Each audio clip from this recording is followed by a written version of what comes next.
د چاینا اپلیکیشن ټیک ټاک په پاکستان کې بندولو باندې حریم شاه او نور ډېر ټیک ټاک کارکونکي خفه دي، خو حریم شاه ډېره زیاته خفه ده او هغې د خپل خفګان اظهار څنګه کړی. که غواړئ چې پوه شئ نو دا ویډیو تر اخره وګورئ. په ټیک ټاک اپلیکیشن باندې نن سبا په کروڑونو خلک کار کوي چې پاکستانی کسان پکې هم شامل دي او څه پاکستانی ټیک ټاکران داسې دي چې په لکونو او کروڑونو تعداد کې فالوورز هم لري.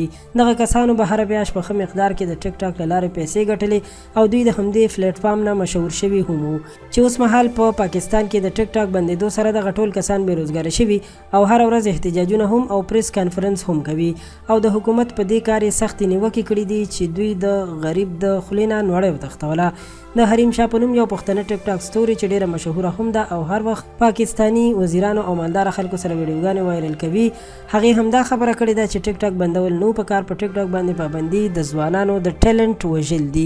هغه ځوانان چې د کلي د کوڅو نه راووتل او نن سبا ټول خلک پیژني او د هغوی په رزق کې لتې وهل کیږي، دا ښه خبره نه ده. حریم شاه وایي چې زه ډېر خفه یم او د حکومت د دې عمل خلاف یم. اگر که څوک غلط کارونه کوي او فحش ویډیوګانې جوړوي او اپلوډ کوي نو باید د هغوی مواد لرې کړی شي او ډیلیټ کړی شي.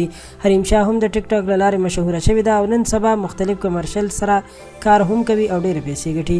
د دې نه علاوه د ټیک ټاک نور کارکونکو هم د خفګان اظهار کړی دی او ویلي دي چې حکومت ته پکار دی چې د ټیک ټاک په ځای د پاکستاني ډرامو او فلمونو حال وګوري، ځکه چې په هغې کې ډېره زیاته بې شرمي شروع ده. د 9 یا 10 سکندو په کلیپ کې به څه بې شرمي وشي.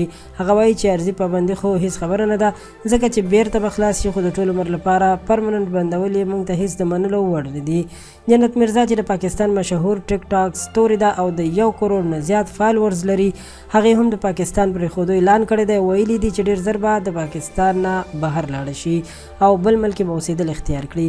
دا ویډیو د کتلو ډېره زیاته مننه کوم. د ټیک ټاک باره کې هم تاسو را سره خپل نظر شریک کړئ چې تاسو څه نظر لرئ او له نورو تازه معلوماتو لپاره پښتو پوسټ چینل سبسکرایب کړئ. ډېره مننه.